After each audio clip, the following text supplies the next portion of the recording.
The stars out here looked wrong. That was the first thing Lieutenant Dara. Oh, she noticed when she pulled her shift. At the observation window, not wrong in a way she could explain to her crew log. Just wrong the way a familiar face looks. Wrong when the lights are too low. The shapes were there, the distances were off.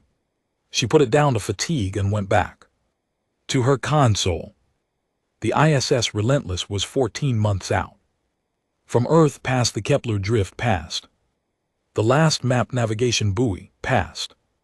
The edge of anything anyone had ever officially charted. It was a deep exploration vessel, 212 m of gray steel and recycled air, built for distance the way a good boot is built for bad roads. Not pretty, not fast, built to last. Her captain was Aliana Voss, 44 years old, former combat pilot, former asteroid miner, current pain, the neck of every mission director who had ever tried to tell her what the acceptable parameters of exploration were. She had a jaw like a fence post, and eyes that the crew quietly described as the color of a decision already made.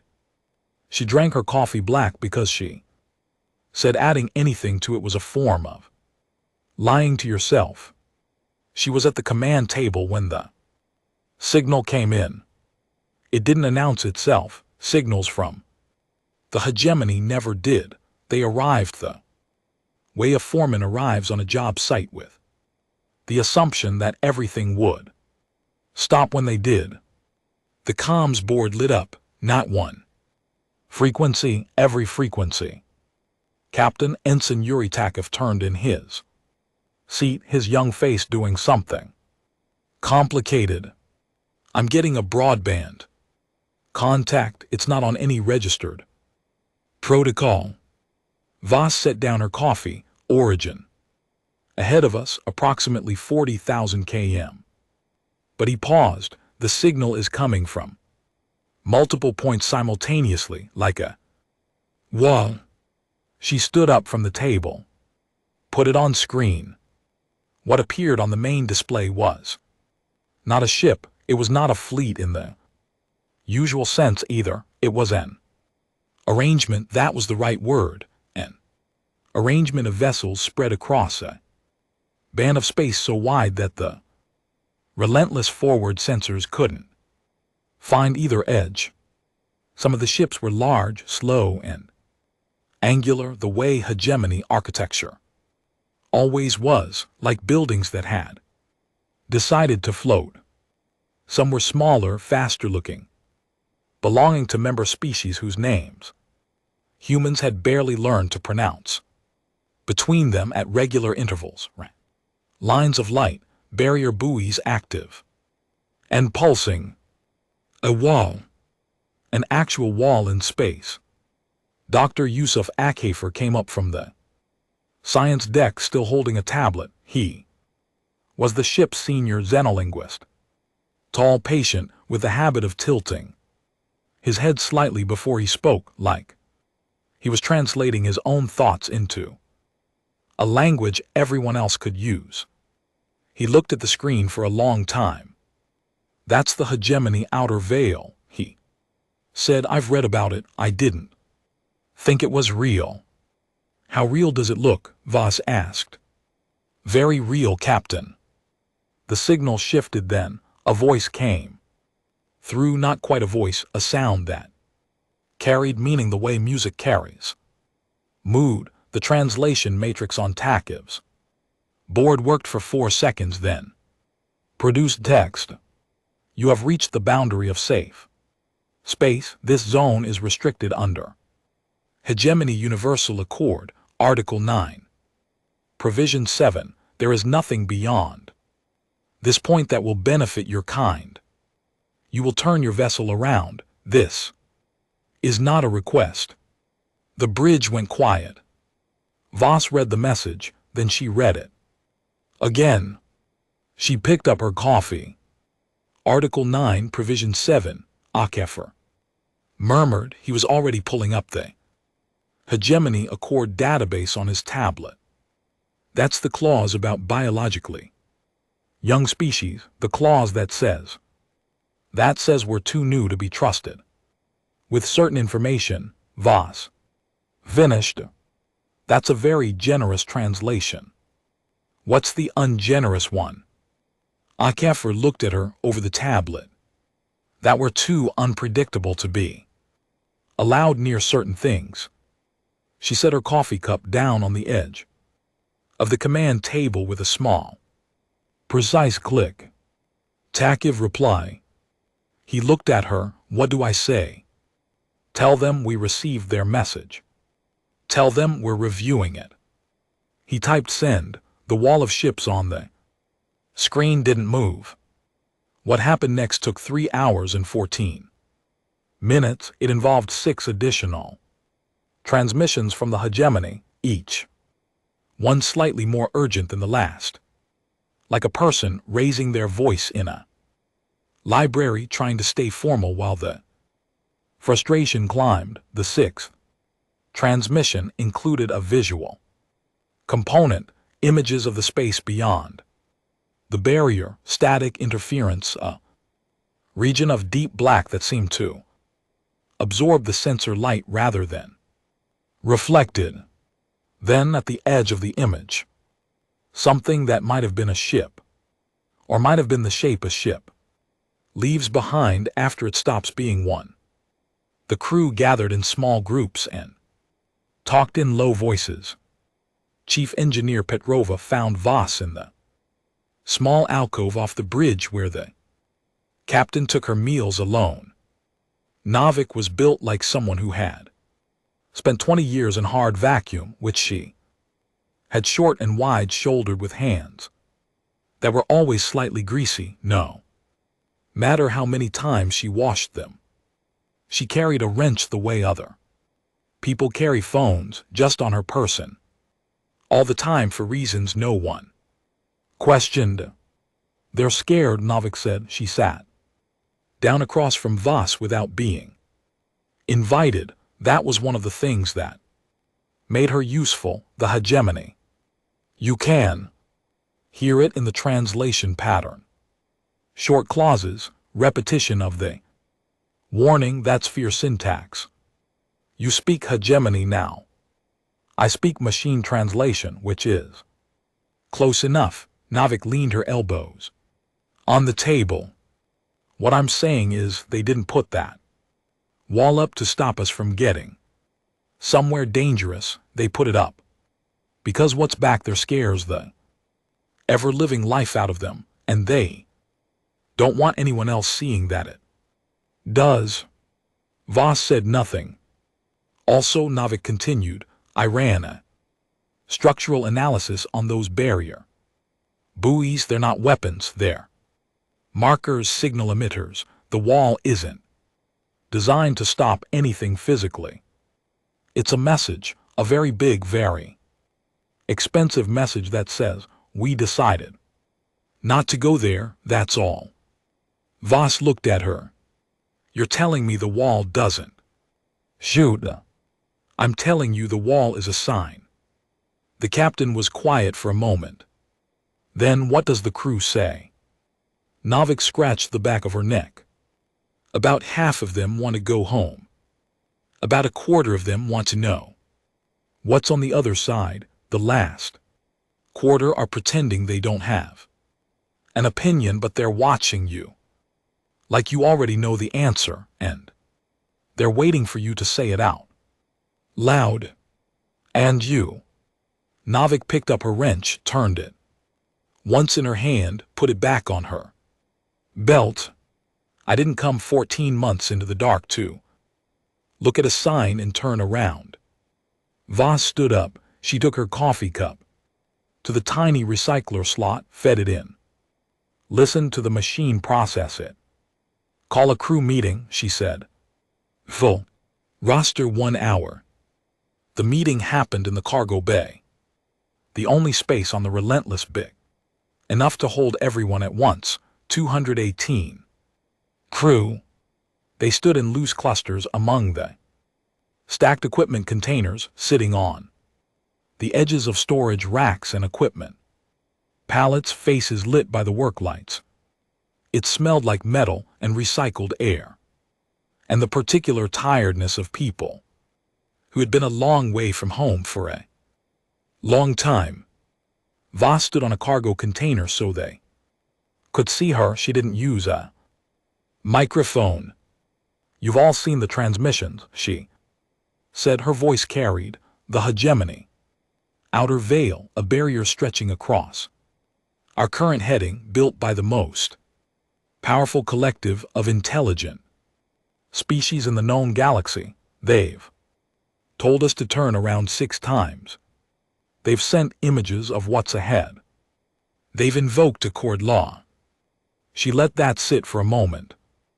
They have not explained what is ahead.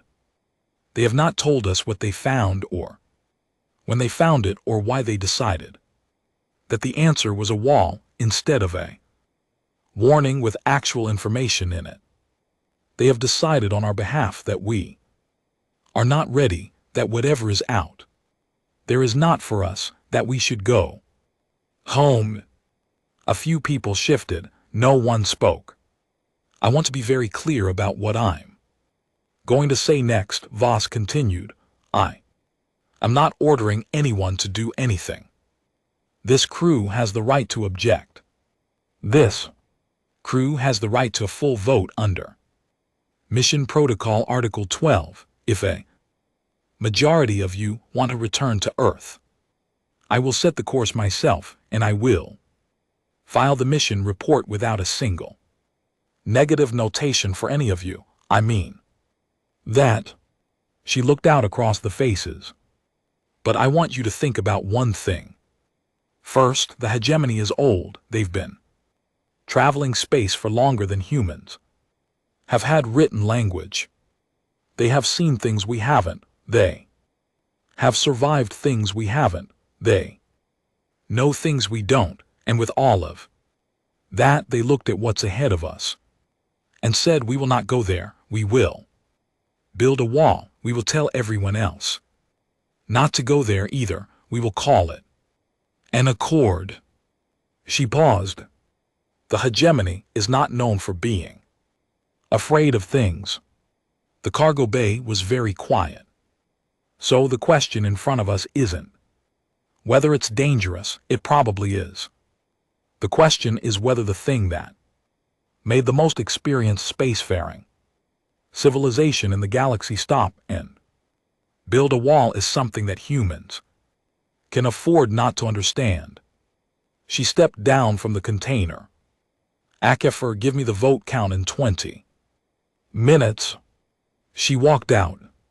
The vote came back, 161 to 57 in favor of continuing. Voss read the number, nodded once and went back to the bridge.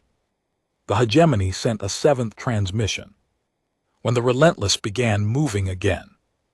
This one was different. The earlier messages had been formal, bureaucratic, the language of official bodies, exercising official authority. This one was short. "You do not understand what you are approaching. We are asking you species to stop." Akefer read it 3 times. He found Voss at her command station. "They said asking," he said quietly.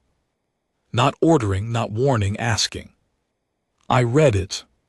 That's not hegemony diplomatic language, Captain. That's something else. That's, he searched for the word, that's personal. Voss was watching the barrier on the main screen. The Relentless was close enough now that the individual ships in the wall were visible as distinct shapes. She could see the buoy lights cycling. She could see in the dark gaps between the vessels the space beyond, and Akefer was right. The stars out there did look wrong, not in a way she could put in a log, just wrong the way a face looks wrong in low light. She keyed the comms. Takiv replied to the hegemony. "What do I say?" She thought about it not for long. Tell them we understand that you are. Asking, tell them we appreciate that. Tell them we're still going. Takiv typed it, sent it. Then he looked up from his board with the expression of someone who had just done something that could not be undone. Message sent, Captain. Good. She folded her hands on the command table. Navik, what's our approach speed? From the engineering station, 800 ms. We'll reach the barrier in about 20 minutes. Slow to 400. I want time to look at those buoys up close. Lie. The crew settled into their stations. Voices dropped. The usual hum and click of the ship system seemed louder in the quiet. 20 minutes passed. At the barrier line, the buoys pulsed. Their steady orange light, steady and deliberate, like a heartbeat that had been beating for a very long time. The hegemony ships on either side of the gap. The Relentless was moving toward, did not fire, did not move, did not make any attempt to physically stop them. They watched. That was all. Every sensor array the Relentless was picking up being watched. Dozens of alien sensor sweeps, crossing each other, painting the human ship in light that wasn't visible light, in frequencies that felt somehow like a tension. Vass stood at the forward window. Ahead of the barrier, the dark was different. She had stood at many windows in many parts of space and looked at dark, and she knew by now that dark had texture. It had depth and movement and the cold shimmer of background radiation. The dark ahead had none of that. It was dark the way a closed door is dark, the way a question is dark before it is answered. Captain Taki's voice was careful. At the buoy line. Take us through. The Relentless crossed the barrier. No alarm, no weapon fire, no dramatic beam of energy trying to turn them back. The buoy lights went on, cycling orange and steady behind them now. The hegemony ships receded on the rear sensors, still watching. O'Keefer was at his station, running every passive scan the ship had. He didn't say anything for a long moment. Then, Captain, the background radiation out here. What about it? It's not from this galaxy. He turned in his chair. His face was doing the complicated thing again, the thing it did when he was translating something into words that weren't quite right for it. The radiation signature is old, older than the Milky Way. It's like he stopped. Like what, O'Keefer? He looked at the forward screen, at the dark ahead of them.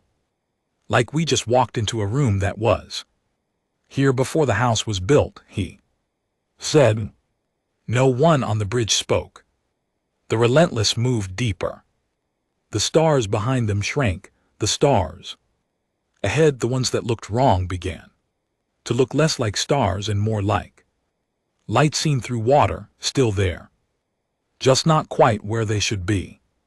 On the rear sensor feed, the hegemony outer veil held its position, unchanged, patient, waiting for something, or for the Relentless to come back, or for proof that it wouldn't. The first thing that stopped working was the clocks. Not all of them, not in any way that caused immediate danger, just the small, quiet disagreements that Navik noticed when she ran her morning diagnostic. Internal chronometers on Deck 4 were running 4 seconds behind the ones on Deck 7, not a big gap, but every chronometer on a ship like the Relentless was set from the same master source and synchronized every 6 hours. 4 seconds was not a drift. 4 seconds was a difference in how time was moving through different parts of the ship. She recalibrated them. They drifted. Again within an hour. She didn't report it to the captain yet.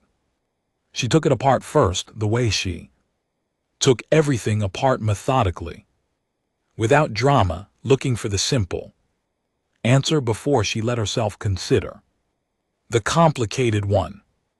The simple answer didn't show up. She noted it in her personal log, put 2 red stars next to it, and moved on to the rest of her board. 40 hours past the barrier, the Relentless was running at reduced speed. All passive sensors extended, and the crew had settled into the uneasy calm that comes when people have committed to a thing and are waiting for the thing to begin. The tension of the vote and the crossing had faded. What replaced it was not relaxed, it was watchful. The difference between a person who is scared and a person who is paying very close attention. The mess hall was half full at most hours. People ate in smaller groups than usual. They talked, but the conversations had gaps in them. Akefer spent most of his time in the Science Bay, which was a narrow room 2 levels below the bridge, fitted with more screens than a person should comfortably have to look at all at once. He had been running the background radiation data through every analytical model the ship carried, and some he was building himself. On the fly, the results were consistent and impossible. The radiation in this region was older than most of the matter in the known universe. It was not leftover heat from an ancient explosion. It was structured, patterned, like something had used it. He wrote that sentence in his notes, then stared at it, then did not delete it. The second thing that happened was the dreams. Not everyone, not at the same time, but within 48 hours past the barrier, 11 crew members had independently reported to Dr. Mina Hassan, the ship's physician, that they were having unusually vivid dreams, not nightmares, not anxiety dreams, which would have made more sense given the circumstances. Dreams that felt instructive, dreams full of things that seemed to be trying to show them something rather than scare them. Hassan compiled the reports. She noticed patterns she didn't like. The imagery in the dreams was different for each person, but the structure was the same. In every report, someone was trying to get the dreamer's attention from a very long distance away. In every report, the dreamer had the feeling that whatever was calling them was doing so not because it wanted to be found, but because it was surprised that they were close enough to hear. She took her report to Voss. Voss read it at her command station, which was how she read most things. Standing, because she claimed sitting made her brain slower. She read it twice. 11, she said. As of this morning, I've had 3 more crew members mention it informally since I filed that report. Are they functional? Yes, alert, actually, if anything. Slightly more alert than baseline. Sleep quality reports are up despite the unusual content. That's strange. Everything about this is strange.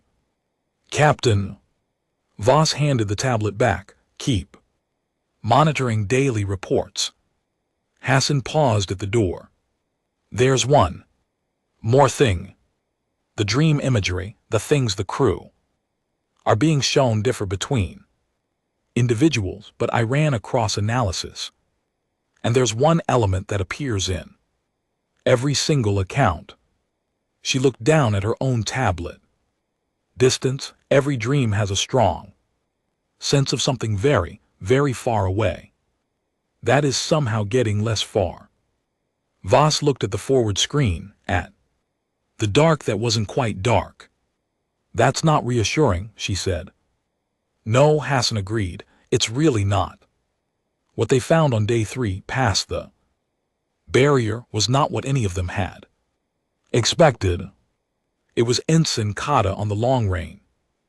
Passive scan who caught it first, a density cluster at the edge of sensor.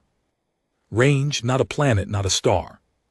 The mass reading was large but diffuse, spread over a region of space that should have been empty. She flagged it and let the computers build a picture. Over the next 4 hours, what came back was a field of objects. Thousands of them, tens of thousands, spread across a volume of space roughly the size of a small solar system's outer belt. Each object was discrete, not connected to the others, not in orbit around anything, not following any pattern that the navigation AI could map. As natural, they were just there in the dark, unmoving. Voss brought the Relentless to a slow stop 2,000 km from the nearest cluster. She then moved them into 500, close enough to see. The objects were the ruins of ships. Not one kind of ship, not one era. They were from different species, different periods, different levels of technology. From simple drives that looked almost primitive to configurations so advanced. The Relentless's hull analysis system couldn't categorize their material composition. Some were cracked open. Some were intact but cold, no power signature, no life sign, no movement. Some had been sitting here long enough. That micrometeorite impact had given them their own texture, like ancient coral. The crew at the observation windows didn't speak for a while. How old? Voss asked. Akefer was running his tablet hard. The oldest ones that cluster to the port side, the 5 large hulls. The material degradation suggests at least 30,000 years. Someone behind Voss exhaled sharply. They tried, Novik said. She was standing to Voss's left, looking at a smooth-hulled vessel that floated at a slight angle, a crack running along its upper third like an old scar. They came out here same as us, different species, different ship. They tried. And they stopped, Takev said. His voice was careful, but they didn't turn around. They're still here. That was the thing that kept the bridge quiet for the next several minutes. The ships hadn't turned around. They weren't fleeing back toward the barrier. They were pointed forward, every single vessel in that field in the scan data. Every single one was aimed deeper into the zone. Whatever had happened to them had happened while they were still going in. Voss took the Relentless through the field slowly, running every scan the ship had. The long-range team logged each wreck species, rough age estimate, technology level. Akefer moved between his own station and the science bay and back, talking too fast, which was how she knew he was genuinely shaken. Usually he was the slowest speaker on the ship. Some of these species don't appear in any hegemony records I have access to, he told her. Not as current members, not as extinct, not as anything, which means either they predate hegemony record keeping or they never made it back to be recorded, Voss said. Yes. She let the ship drift through the field. For 3 hours, she wanted the crew to see it, not because she wanted to frighten them. She didn't think it would, not the ones who had voted to come this far, but because she believed in letting people look at the actual shape of what they were walking into. Honest information made for better decisions. Fear born from uncertainty was the kind that made people stupid. Fear born from facts was the kind that made people careful. After 3 hours, she took the ship out of the field and continued forward. The hegemony contacted them again that Night. The transmission was different from the previous ones in a way Tacky flagged. Immediately. The encryption protocol was not the standard hegemony broadcast format. It was a directed tight beam transmission. Someone had tracked the relentless through the barrier, through the drift, through the rec field, and sent this specifically to them. The message wasn't informal hegemony syntax, it was translated directly into English, not the committee language of diplomatic transmissions, but something that felt like it had been written by an individual quickly, with care. We know what you found, the field of dead ships. We know what you will think. When you see it, you will think these species lack something we have. You will think humans are different. You will push on. We understand this. We were once the same. We found the field too. We went past it. What is ahead of you did not destroy us. That is what you will tell yourselves, but we came back. We built the wall. We built it not because we were cowards. We built it because we understood when we came back that what is ahead is not something that can be survived by trying. There is no version of going forward that ends the way you want it to. Please go home. Akefer read it aloud to the senior staff in the briefing room off the bridge. When he finished, the room was quiet. Commander Shin Wei, the ship's tactical officer, a quiet man who had said very little since the crossing, spoke first. They're still warning us, but the tone is different. The tone is different every time. Navik said, first it was orders, then it was a formal request, then it was species to species asking, now it's. She gestured at the tablet.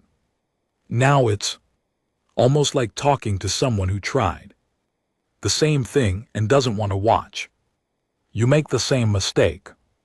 That's exactly what it reads like. Akefer said. Voss was at the small window at the end of the room. The dark outside was doing the thing it had been doing since they entered the zone, looking like it had a texture that was just too far away to make out. What strikes me, she said without turning around, is what they don't say. The room waited.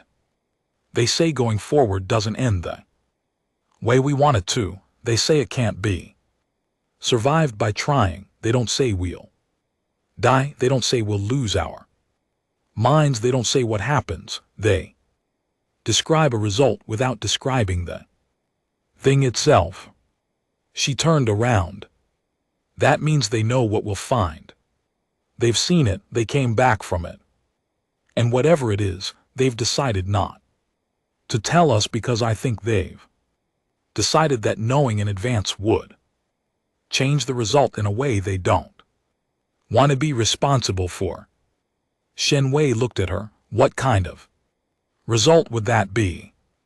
I don't know, but they're still in contact with us. They tracked us through the barrier and sent us a personal message. The hegemony doesn't do personal. They're not trying to stop us anymore. She looked at the tablet with the message on it. They're trying to prepare us for something in their way without telling us what it is. The room digested this. That's either very considerate, Navik said, or very frightening. Probably both, Voss said. She replied to the hegemony that night. She wrote the message herself without asking Takefu or Akefer to draft it, because she wanted it to be in her words. We read your message, we saw the field.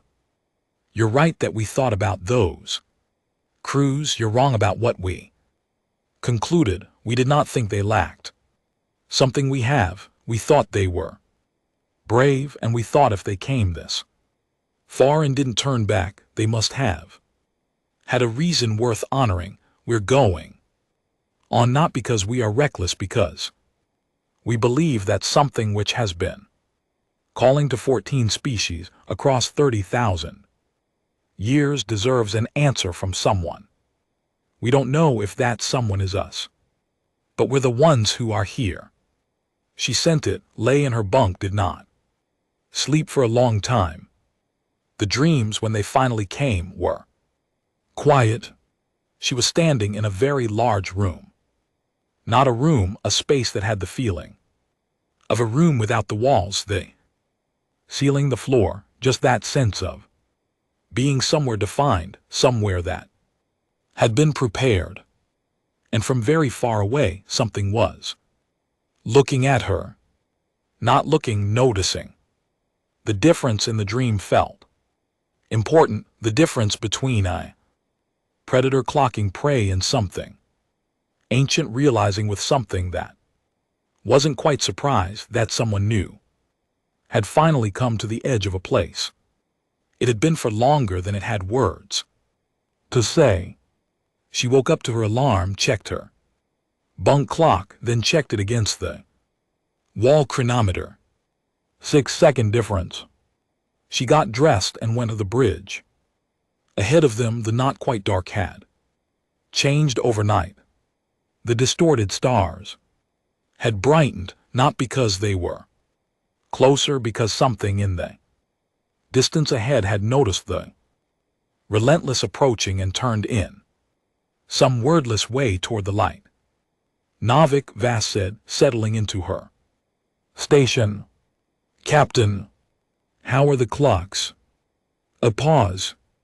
Getting worse, Navik said, but in a consistent direction. Time on the forward decks is running slightly faster than time on the aft decks.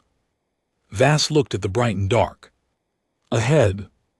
Time runs faster, closer to something with mass, she said. Yes, Navik agreed. Something big is up there. Something very big, Navik said, and it's not a star. The relentless moved on, behind it.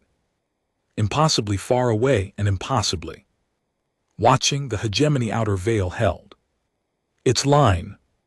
No new transmissions came. Either the hegemony had nothing left to say, or they had decided that what was about to happen didn't need their words. Both possibilities felt like the same thing. They felt like the silence before an answer. On the 5th day past the barrier, physics started being polite about things it shouldn't have needed to be polite about. It was Navik who first found the word. For it, she was running engine diagnostics when the power readings on the drive cores gave her a number that was technically correct but shouldn't have been achievable with the current fuel load. The drive was getting more output than it was putting in, not a lot more, not enough to matter in practical terms, but energy conservation is not a suggestion, it is a rule. It is the oldest rule in the universe, and it does not take days off. She rechecked everything, the numbers held.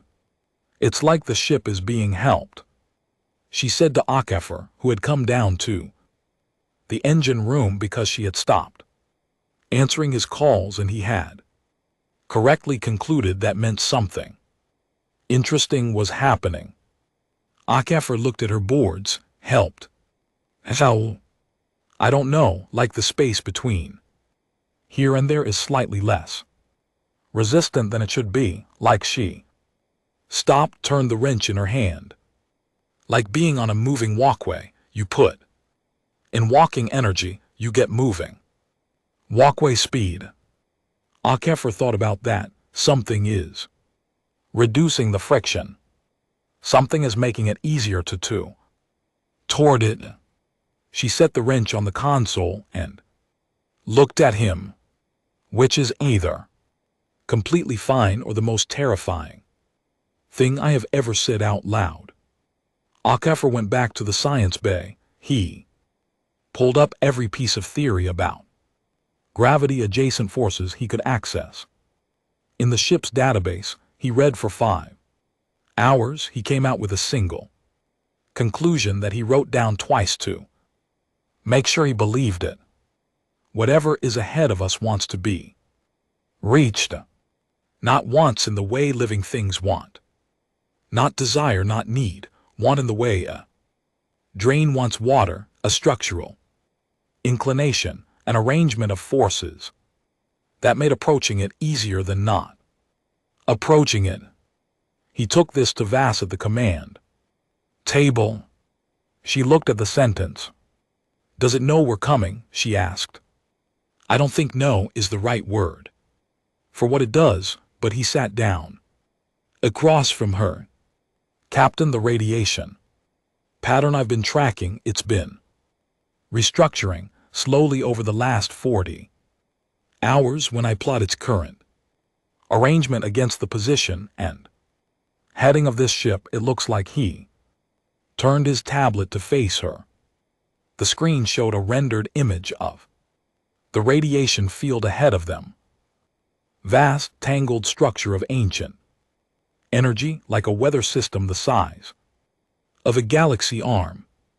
At its center, rendered in orange by the analysis software, a shape that the computer had defaulted to labeling unknown configuration. The shape was not a circle, not a spiral, not any natural formation Akefer had in his references. It was an opening, like a hand had reached in from the outside of a thing and pulled a gap in it, and the gap was aimed at the relentless. It made room for us, Vass said. The radiation field restructured around our approach vector. Yes, Akefer pulled the tablet back. I want to be very precise. This could be natural. There is no definitive proof of intent here, but the mathematical probability of this being coincidental. How low? He said a number. It had many zeros. Vass stared at the screen for a moment. You should sleep, she said. You've been up a long time. I can't sleep, Akefer said. I keep dreaming. What do you dream? He looked at the forward screen, at the opening in the radiation field, rendered in orange, waiting for them. I dream about a library, he said, except I'm not allowed in yet because I haven't said the right word, but whatever is at the door is very patient. It has been waiting a long time for someone to figure out the word. He paused. In the dream, I get the feeling it's been waiting for someone who's capable of figuring out the word, not just anyone. A specific kind of mind. What kind? I don't know. I never make it past the door. He went to his bunk. He did not sleep. On the 6th day they saw it. The word, it was insufficient, but they ship's entire vocabulary, gathered from every language human civilization had ever produced, was also insufficient. So it would have to do for the moment what the forward sensors showed when they relentless cleared the last of the radiation field and came into the zone that the opening had created. Was a structure.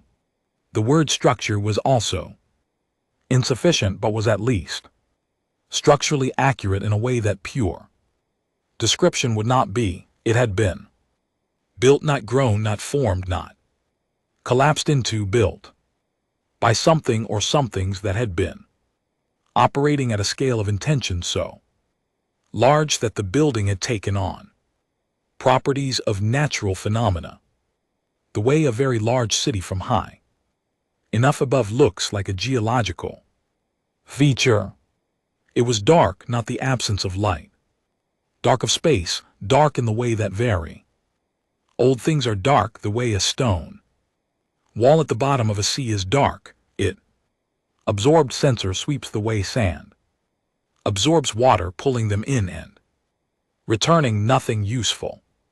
Its edges, where they met the background of space, shimmered slightly in a frequency that Dr. Hassan's team identified as being close to the low end of human visible light. It was very slightly, barely, just enough to be real, glowing. It had no obvious front, no obvious size. The sensors gave different readings depending on the angle, and the engineering team spent an hour running calibration checks before Navik told them to stop because the calibrations were fine and the problem was the object. It doesn't want to be measured, Takiv said, which was not a scientific statement but was the most accurate one. On the bridge, it doesn't know how to be measured. Akefir corrected, I don't think it conceptualizes itself in terms of size. It may not have edges the way we think of edges. So what is it? Shenwei asked. Old, Akefir said. Everyone waited. That's all I have right now, he said. It's very, very old. Voss put the Relentless at station, keeping 400 km out, and held it there. For 6 hours nothing happened. On the 7th hour the structure's glow changed color. Not dramatically, not into some blazing signal fire. It shifted from its pale, near visible frequency to something slightly warmer, still at the edge of human perception, but definitively warmer, like a house with no lights in it at night through a window where a single candle has just been lit somewhere. Inside, Hassan's medical board lit up simultaneously. She was on the bridge in under a minute. Every crew member who has been having the dreams, she said, slightly out of breath from the ladder. Their neural readings just changed. Same moment, all of them. They're not asleep, they're fully awake, but the pattern is the same as the dream state. Voss looked at her board. All of them. All of them, and Hassan stopped. Doctor, the crew members who were not having the dreams are now reporting them for the first time. Hassan looked at her tablet, then at the structure on the screen. All of them. Captain, it's talking to all of us.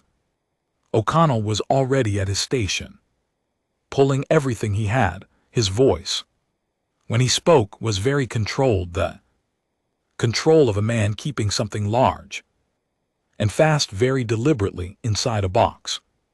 The radiation field is changing again. The pattern, he stopped typing. O'Connell, it's addressing us, the radiation. Restructuring, I've seen this pattern. Signal analysis, in linguistic theory. The restructuring has the basic shape of a communication attempt. It's not using radio frequency or light. It's using the fabric of the space around it to say something. Can you read it? No, not yet, but he looked up.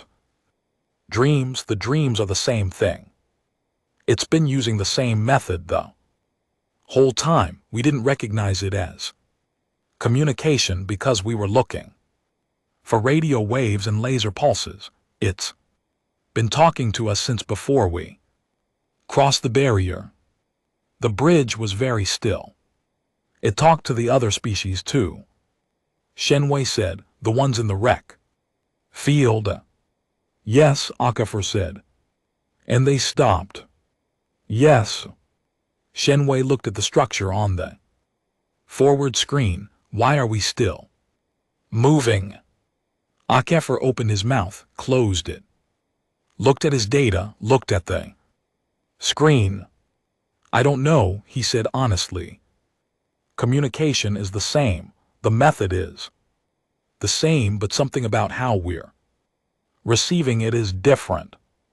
He didn't have a theory yet. He was building one from the ground up in real time with data that kept changing the shape of the building while he was trying to put up walls. But there was one thing, one small data point that kept presenting itself as important, and he kept setting it aside. because it seemed too simple to be the answer to a question this big. The other species in the wreck field had been old. All of them the hegemony, the species whose names didn't appear in any record. The ones who had been coming here for 30,000 years were old civilizations. Millions of years of history, stable. Biology, stable. Psychology, stable. Cultural structures so refined that change itself was, at some level, a managed process. Humans had been in space for less than 200 years. Humans had been writing things down for 6,000. Humans, when they looked at a door with an unknown thing behind it, historically, did one of two things: kicked it down or went around the side to find a window. No other species on the wreck manifest had that particular record. He wrote the idea down, put 3 question marks next to it, left it there. The structure's glow continued its slow, warm shift. The dreams continued. A crew member in hydroponics reported that during her waking dreams she had felt something like curiosity aimed at her. Not her in a general sense, but her. Specifically, the particular texture of her mind. A tech on Deck 3 said the thing his dream had seemed when it found him. The way a person seems when they have been calling a number for a very long time and someone finally picks up. An engineer's apprentice, 19 years old, from a small city in Manitoba, said it felt like being found. Voss sat at her command station and read all of the reports. Then she read the hegemony's last message again. There is no version of going forward that ends the way you want it to. She thought about that sentence. She had been thinking about it since she first read it. It was precise in its imprecision. It didn't say going forward ended badly. It said it didn't end the way they wanted. She wondered what the hegemony had wanted when they came here. She thought about what humans had come here wanting, which was to know, to see, to answer the question, because the question existed and unanswered. Questions for humans had always been an itch that had to be scratched, a door that had to be opened, a voice in the distance that had to be followed until you found the thing making it. Maybe she thought the hegemony had come here wanting to control what they found, to assess it, to decide how much of it to bring back and how much to leave here, to manage the encounter the way ancient civilizations manage everything, through the lens of a species that had survived so long, specifically because they were very, very good at not being surprised. The thing in the dark ahead had surprised them anyway, and they had not known what to do with a surprise that big, so they had labeled it dangerous and built a wall. Humans were surprised on a Tuesday, were surprised again on Wednesday, were surprised again on Thursday, and usually it made them angry and then curious, and then they went at it until they understood it or broke it or both. That was not a virtue, necessarily. Voss had no illusions about that, but in front of a thing that communicated through the basic structure of space, that had been trying to make contact for longer than recorded human history, that had watched 30,000 years of other species come to the edge and turn back. Maybe an old, careful, well-managed civilization wasn't what was needed. Maybe what was needed was a species that hadn't learned to be afraid of being surprised. She went to the forward window. The structure's glow was warmer now, almost warm enough to see without the sensor assist. She stood there looking at it until she could make out with her bare eyes the soft, impossible light of A thing that had been waiting in the dark for a very long time. Behind her, she heard someone at a workstation exhale a small, stunned sound. Captain Takev said quietly, "I'm getting a structured signal, radio frequency. Clear band." He turned in his chair. "It's in English." The bridge went completely silent. "Read it," Voss said.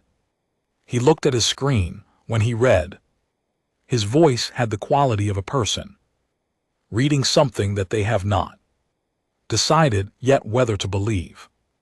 It says, "We have been trying to understand your language from your broadcasts for 112 of your years. We apologize that it took so long. You are very loud and your media was confusing.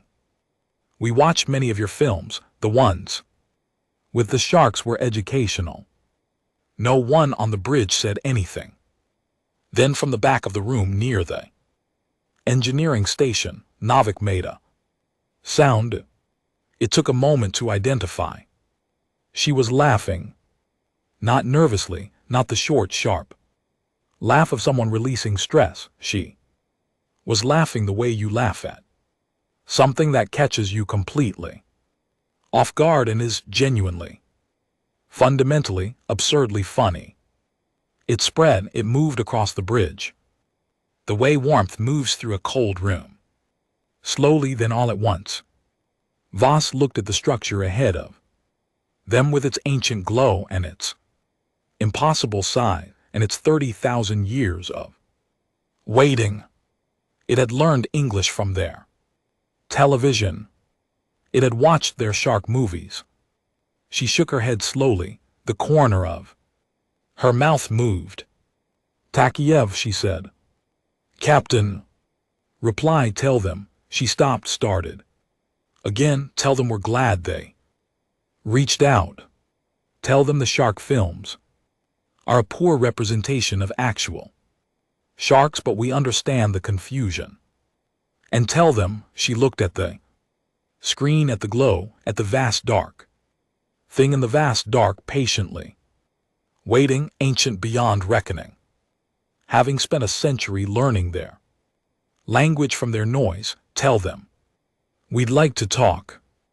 The entity, they came to call it the architect because it needed a name, and Akeffer said that was the least presumptuous one available, communicated slowly at first, not because it was forming its words carefully, because it was forming its words at all.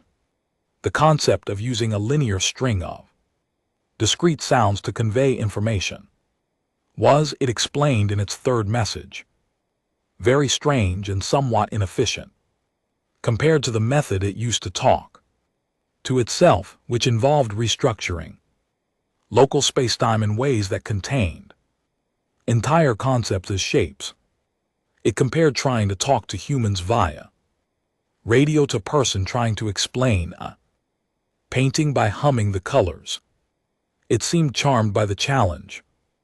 The architect's messages came through the standard comms board, received on radio frequencies, in clean grammatical English that had the occasional structural oddness of a language learned from context rather than instruction. It had pulled its vocabulary from 80 years of human radio and television broadcasts. It knew the words for things humans talked about on television, which meant it had excellent vocabulary for interpersonal drama, competitive cooking and geopolitical crisis, and somewhat less robust vocabulary for pure mathematics, which it noted it found amusing given that mathematics was the language it used for everything important. Akeffer sat at the primary comm station for most of the first 72 hours of contact, sleeping in 2-hour blocks on a cot Novik had dragged up from stores and wedged between two console racks. He ate at his station, he talked and he listened, and he took notes with a speed that turned his handwriting into something approaching the visual record of an earthquake. Voss read everything as it came in. She asked questions. She made Akafor slow down and ask follow-up questions when the answers were unclear, and she made him write the answers out twice in different words to make sure the meaning held under translation pressure. What came out of those 72 hours was this: the architect was not alone, it was one of a small number of entities. The number appeared to be between 9 and 12, though the architect explained that counting itself and its kind in the way humans counted objects was not quite accurate.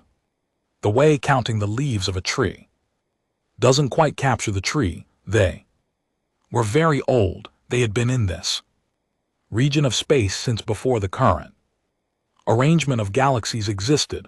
They had been here as best Akafor could understand it, watching things form. The stars, the systems, the slow chemistry that turned dead rock into cells, and cells into creatures, and creatures into beings that looked up and asked questions. They had been watching that last part with particular interest for a very long time. You watch civilizations develop, Akafor said in a quiet moment when Voss had stepped off the bridge to eat something. We watch the ones that develop. Curiosity, the architect replied.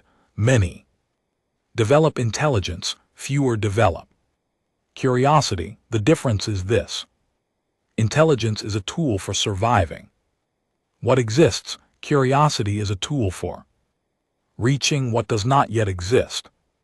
Intelligence without curiosity makes very long-lived civilizations. Curiosity without sufficient intelligence destroys things quickly. The combination is rare. When we find it, we pay attention. Akafor looked at his screen. You've been paying attention to us for several thousand of your years. Your curiosity was apparent long before your space travel. You told stories about things that did not exist as if they did. You built religions about things you could not prove. You sailed to edges of your world's maps with no knowledge of what was beyond them. A pause. There was always a slight pause when the architect was constructing a sentence in English, a hesitation that read to Akafor like consideration. You named the unknown territories on those maps with the words "here be dragons," then you sailed into them. We found no dragons, Akafor said. No, but you looked. That is the thing. The other species who had come here over the 30,000 years of the wreck field, the architect told them about those too. Not every crew, not every vessel, but the broad history of it. The old civilizations, most of them now hegemony members or predecessors to current hegemony species that had picked up the architect's signals in their deep space exploration and followed them in. Some had come once, some had come multiple times before finally turning back. One species had come 17 times over the course of 6,000 years, each expedition more equipped, more theoretically prepared, more certain they had finally solved for whatever was causing their previous failures. Each time the same result. The crew became unable to function, not through physical harm, through cognitive overload. The architect's communication method, when experienced directly and without preparation, essentially put the receiving mind into a state of sustained revelation that the mind could not come back from. Too much context all at once. The architectural understanding of deep time, of the structure of the universe, as the architect experienced it, of the answers to questions the incoming species had not yet thought to ask. It arrived all together at full scale, like trying to drink from a waterfall with a cup. The species in the wreck field had not died from violence, they had died from knowing too much too fast. The architect had been trying to solve this problem for 30,000 years. It had been experimenting with incremental transmission, with gentler frequencies, with dream state approaches that let the information arrive in pieces rather than all at once. None of it had worked. Minds of the species who came here were too organized, too ordered. Their civilizations had spent millions of years developing cognitive structures that were very efficient and very stable, which meant they were also very brittle when faced with information that did not fit into existing frameworks. The frameworks shattered, the minds went with them. Akefa wrote this down, read it back. Wrote it again. What's different about us? He asked. Why are we still functional? The architect was quiet for longer than usual before answering. You are not organized in the same way. It said finally, your civilization is very young, your individual minds are very young, the cognitive structures you build to understand the world are not yet stable enough to be brittle when information arrives that does not fit your frameworks. You do not suffer a catastrophic failure of the framework. You modify the framework, you argue about modifying the framework. Sometimes you throw the framework out entirely and build a new one in an afternoon. Akefa looked at his notes. You're saying we're flexible because we haven't been around long enough to be rigid. I am saying that the quality that makes a civilization durable over millions of years, the quality of having a settled, organized, stable understanding of the universe is precisely the quality that makes direct contact with something like us impossible. Another pause. You are not settled, you are not organized, you are not stable. No, Akefa agreed, we're really not. We have been waiting, the architect said, for a civilization young enough to still be changing shape. He sat with that for a while. Then he went to find Voss. She was in the small alcove off the bridge eating something that used to be a rice-based meal before the ship's processors had been at it for 14 months and had done their best. She looked up when he came in. You look like someone just told you the answer to everything, she said. Not everything, he said, but a lot of it. He sat across from her and told her what the architect had said, all of it. The other species, the cognitive overload, the brittleness of old organized minds, the long search for something young enough and chaotic enough to receive what it was trying to send. Voss listened without interrupting. This was one of the things that made her worth working for. When he finished, she put down her fork. The hegemony said going forward wouldn't end the way we want it, she said. Yes. They didn't mean it as a threat, they. Snorts meant it as a description of what happened to them. She looked at her hands. They went home because what they found broke their people, not violently, just she didn't finish the sentence. Broke them, Akfu said. They built the wall to stop anyone else from going through the same thing. Which is genuinely kind, he said, in a way. Genuinely kind and completely wrong. She agreed, because the thing they experienced as catastrophic, the thing that shattered their frameworks and sent them home, is the thing that humans do on a slow Tuesday. She picked up her fork again.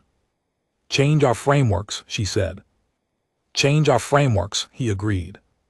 The next 72 hours were the most remarkable period in human history, which was notable because the most remarkable period in human history had previously been a week when three separate things tied for the title, and historians had needed to have a long meeting about it. The architect, now that the initial explanation of the situation was complete, began doing what it had been waiting 30,000 years to do. It began transmitting context. Not all at once, not in the waterfall, with a cup way that had broken the other species. It went slowly at human pace, which was apparently faster than it had expected. The crew of the Relentless, despite their individual differences, turned out to share one essential quality. When given new and extraordinary information, they adjusted. They had arguments about it. They had emotional responses to it. They built it into their existing understanding, or they rebuilt their existing understanding around it, or both, and then they came back with more questions. This last part, the architect noted, was unprecedented. In all 30,000 years of trying, no previous crew had immediately, upon receiving an answer, produced a dozen new questions as a direct response to it. It described this as delightful, in English, with a word it had clearly gotten from human television, because it used it with the enthusiasm of a being that had recently discovered the concept. What the architect transmitted in those 72 hours, the universe was older than the models suggested, but not by a number, by kind. There had been something before the current arrangement of matter and energy, not a previous universe in the way the cycle models described, but a state of existence so different from the current one that the word universe did not quite apply. The architect and its kind were remnants of that previous state, not survivors. There was no disaster, no end to what came before. It had simply become this. Transformed. The architects had persisted through the transformation the way some deep-sea organisms persist when the ocean's chemistry shifts by being fundamentally outside the thing that changed. They had watched the current universe form. They had watched it develop complexity, life mind. They had found across billions of years that mind was the most interesting thing the universe produced. More interesting than stars, more interesting than the grand structures of galactic filaments, because mind was the only thing the universe had yet produced that looked back at itself and asked, why? They had been looking for a mind young enough to look back without breaking. They had been looking for a long time. Commander Shen Wei received a personal transmission. It arrived during his watch, addressed directly to him by name. The architect apparently had individuated the crew's dream signatures and learned to distinguish them. The message was brief. You are the one who asked why your species was still moving when the others stopped. The answer is this.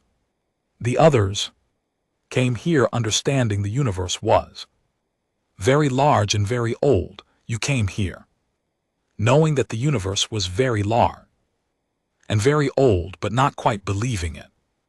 Yet the difference is that the ones who believed it in full were finished being surprised by it. You are not finished.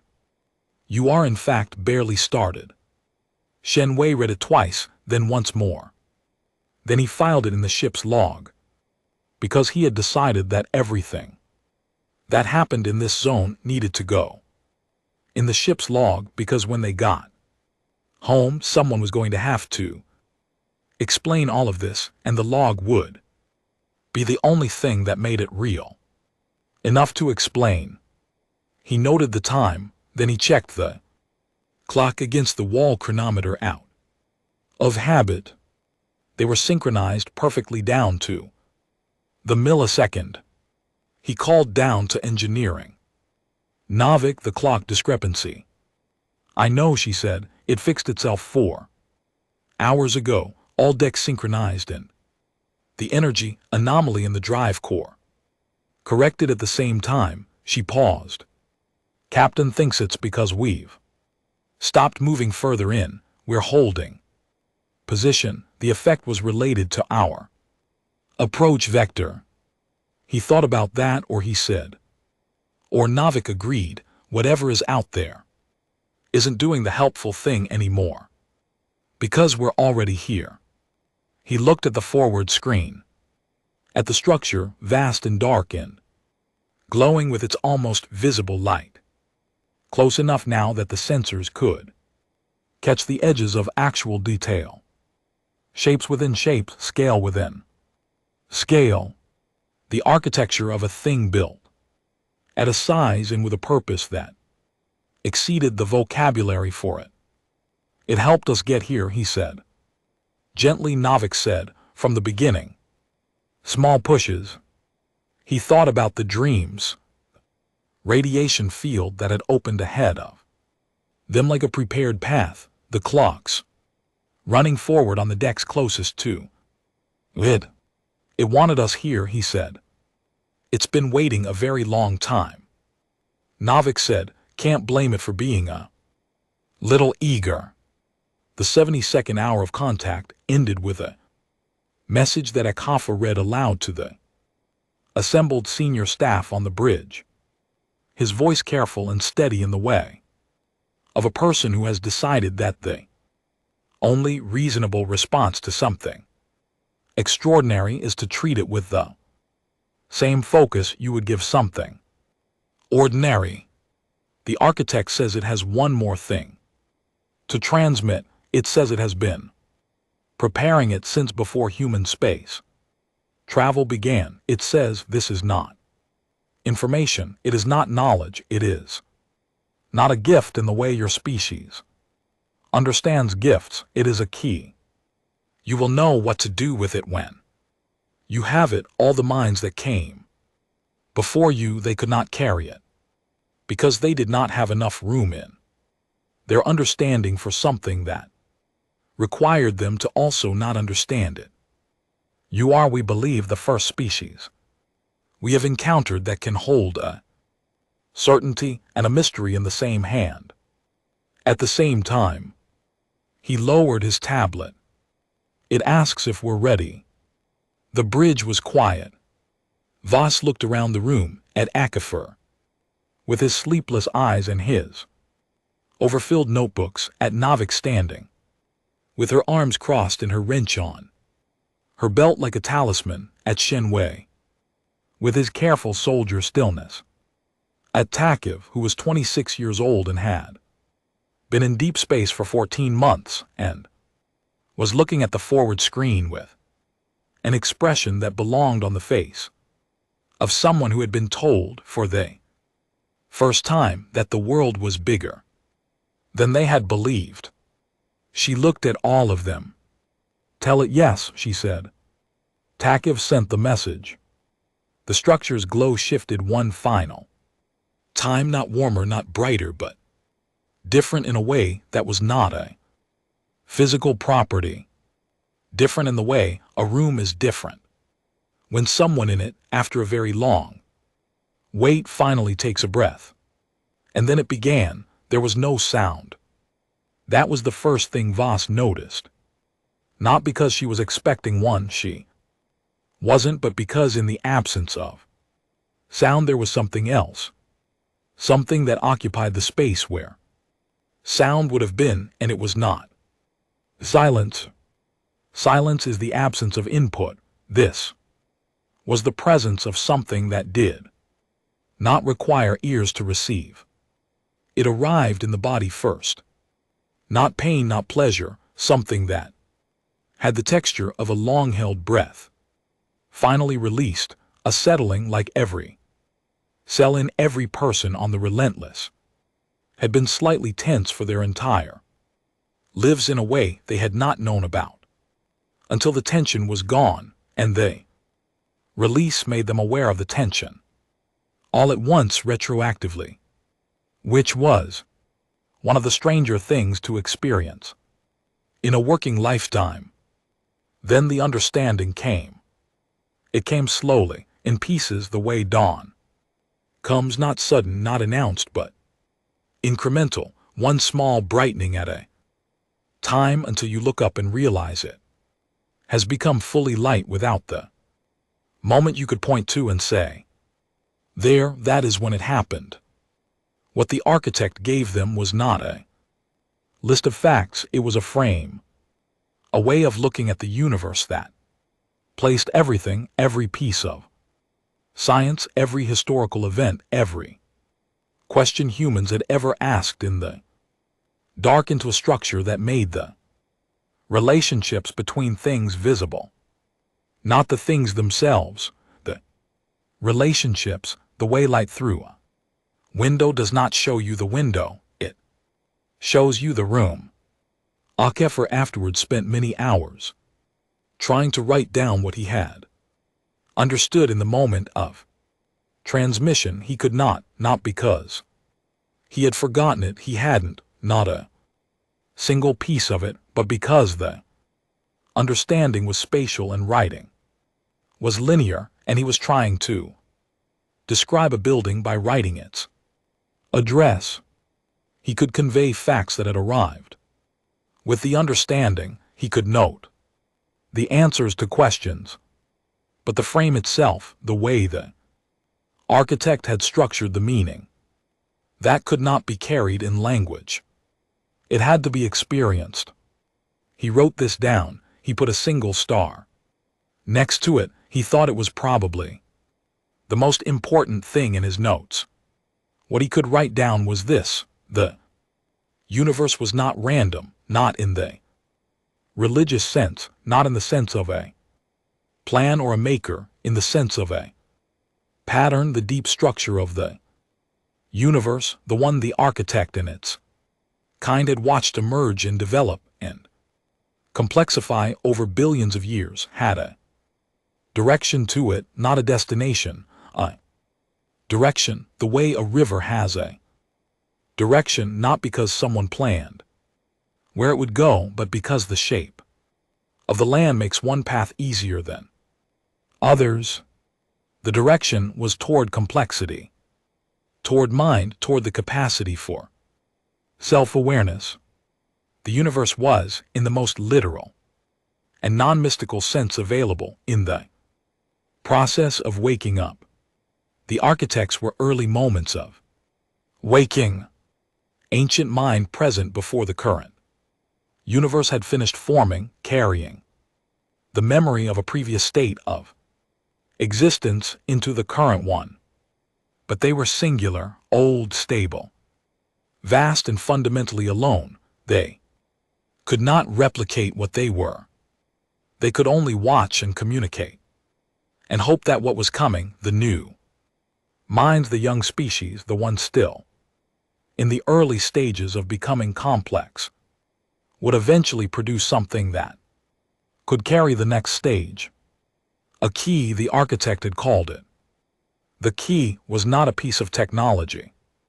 It was not a coordinate or a weapon or a formula. It was an understanding of what the universe was for in the most complete and unsentimental sense of the word, for not purpose handed down from outside, purpose that emerged from inside, from the structure itself, from the direction, from the river's own nature.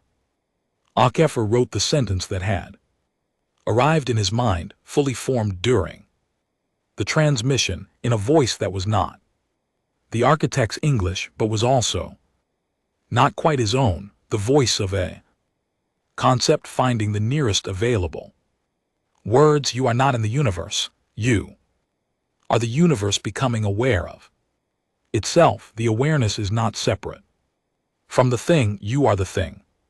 Looking. He stared at that sentence for a long time. Then Dr. Hassan brought him food because he had not eaten in a long time, and he ate it, in his chair still staring. And after a while he fell asleep at his station with his head on his folded arms, and he slept without dreaming for the first time in 6 days.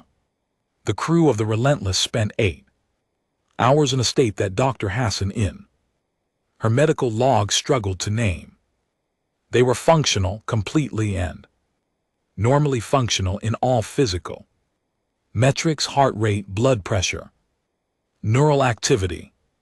But they were also very quiet. They moved through the ship doing their jobs with the focused calm of people who have received a piece of news that has changed the proportions of their world and are adjusting carefully to the new size. No one broke, no framework shattered. There were tears, a few in private corners of the ship, of the kind that come not from grief but from something too large to hold quietly. There was the occasional laugh, also of that kind. There was a lot of looking out windows at the structure and the old, dark in the distant stars. There was somewhere on deck 3 the sound of someone playing guitar softly, badly, for about an hour. Voss moved through the ship. She didn't call meetings or issue instructions. She walked through and looked, and occasionally stopped to stand near someone who was sitting alone without saying anything, which was sometimes the right thing to offer. She was in the observation bay on deck 2, a small room with a wide curved window, designed for exactly what the name suggested. When the next message from the architect came through on the ship-wide system, it was brief. You carry it well, better than we hoped. We want to say something that does not translate easily into your language, but we will try. We are glad we have waited a very long time to be glad. Voss looked at the structure through the observation window, at its glow, which had not diminished or changed since the transmission. If anything, it seemed more steady, settled in the same way the crew had settled. She pressed the ship-wide comm button on the panel by the door. "This is the captain." Her voice went to every speaker on the Relentless. "We are going to hold position for 24 hours, then begin the return to Earth. During that time, all non-essential duty hours are yours. Talk to each other, write things down, think. If you need Hassan, she's available. If you need someone to talk to who isn't Hassan, find a crewmate." She paused. "You all did something today that 30,000 years of other species couldn't do. I want you to understand that you didn't do it because you were braver than them or smarter than them. You did it because you were still young enough to bend instead of break." She released the button. From down the corridor through the thin walls of the ship, she heard someone start clapping, then someone else, then more. It spread in the way warmth spread, slowly, then all at once. She went back to the observation bay and watched the architect's structure until the clapping stopped. What happened next happened in the hours before departure, and it was arguably the most important thing of all. But it happened quietly in a short exchange between Akafar and the architect, which Akafar later included in the full mission log with a note that it should be read last. Akafar had gone back to the comm station. After sleeping, he had written up what he could of the transmission, the facts, the frame, the river's direction. He had organized it as well as it could be organized and acknowledged the limits of what language could carry. Then he had asked the architect one more question. "The hegemony," he said, "they came here, they went home, they built the Wall they spent 30,000 years making. Sure, no one else got hurt the way there. People got hurt, and they were right. 2. They were trying to protect species from something that had broken their own. Explorers. He looked at his screen. But they were also blocking something that was trying to reach out, trying to find exactly the kind of mind that could handle it.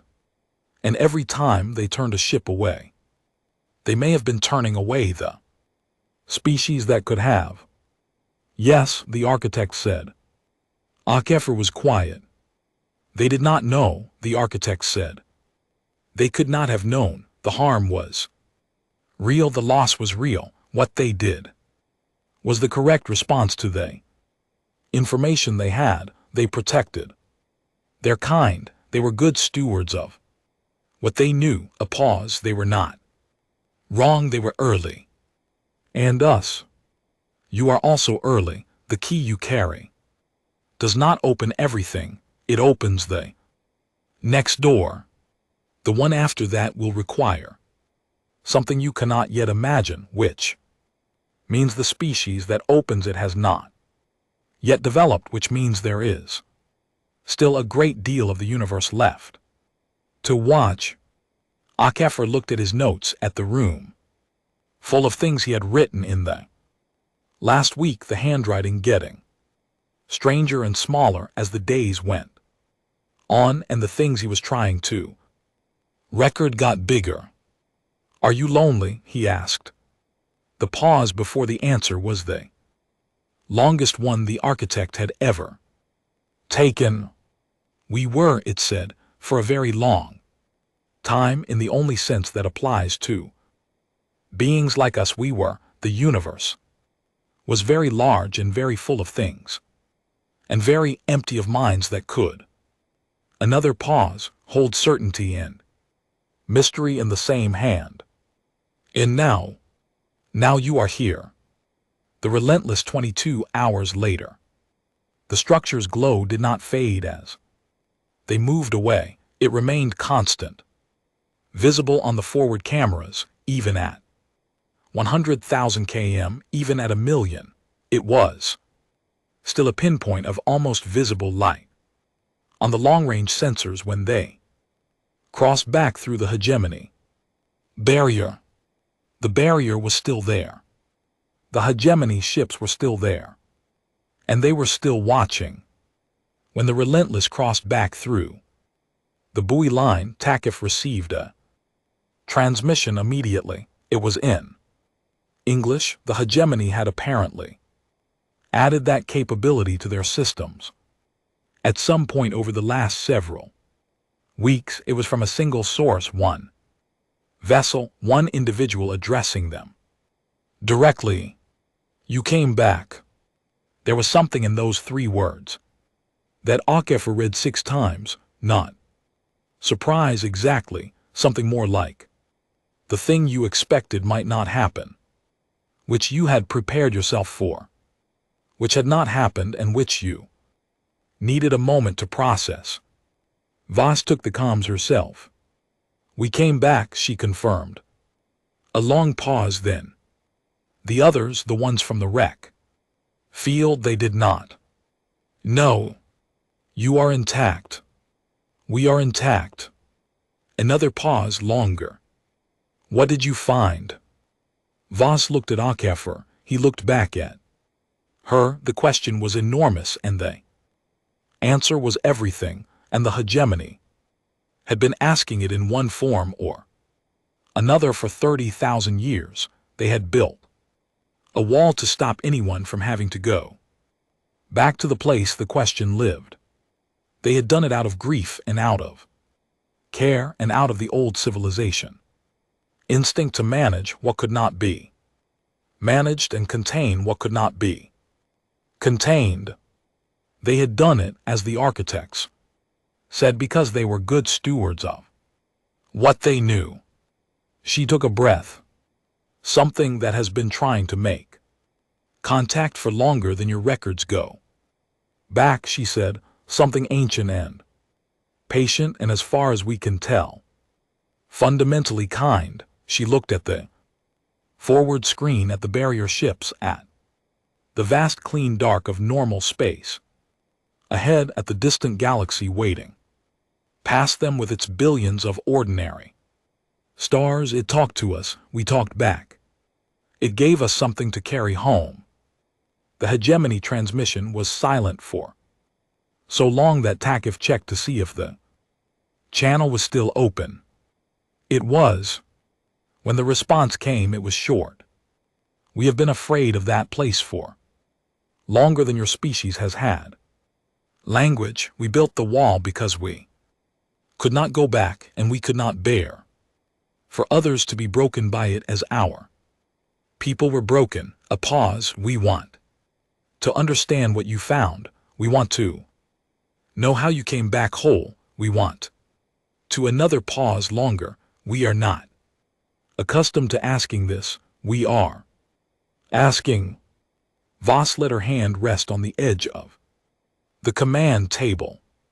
The hegemony was old and cautious and vast, and they had spent 30,000 years protecting the universe from a door they were afraid of. They had been wrong, and they had been right, and they had been kind in the shape of fear, which was perhaps the most human thing any alien had ever done. In her experience, "Come find us when we're home," she said. "Bring people who ask good questions. We'll talk." The hegemony transmission closed. Takif set the course. The Relentless turned its nose toward home, toward the long dark of normal space, toward Earth and its 7 billion people, who were going to need to hear something very large explained in terms they had not yet developed. Akafra at his station opened a new document. He stared at the blank page. For a moment, he had filled more notebooks in the last 2 weeks than in his previous decade of work, and he still felt like he hadn't found the words for the most important things. Maybe the words didn't exist yet. Maybe that was the point, that humans would have to build them. New language for new size, new frameworks for new room. He started typing. He wrote, "We went past the wall." He stopped, looked at the screen, looked at the dark outside the window, which was normal dark again, deep, complex, full of stars sitting exactly where they should be. He wrote, "They told us to stop. We kept going. The thing at the end was not a monster, and not a god, and not a danger, except in the way that all true things are dangerous, in the way that knowing changes what you are." He stopped again.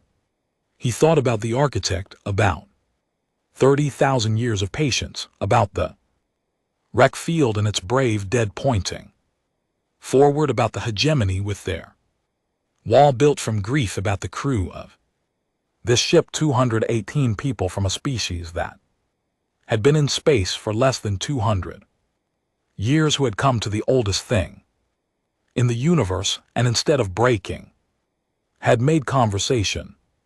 He wrote, "We are very young. We are apparently exactly young enough. Universe is very old, and it has been waiting for someone young enough to hear it. We heard it. We will take what we learned home, and then I expect we will come back." He saved the document. Outside the observation window, the stars were where they should be, solid, fixed, ancient lights that had been burning since before the first human eye opened to see them. He thought, we are the universe looking at itself. He thought it is a very good thing to be looked at after a very long time alone. He closed the document, got up, went to find something to eat and someone to sit with, which was in the end the most human thing available to him, and therefore the most correct thing to do. The Relentless moved toward home. Behind it, at the edge of everything that was known and mapped and safe, a light that should not have been visible at this distance was still improbably faintly persistently visible on the after cameras, warm and steady and patient the way a porch light is left on for someone expected to return. It stayed lit until the ship was too far to see it, and then because it had waited 30,000 years once and knew how waiting was done, it kept burning anyway.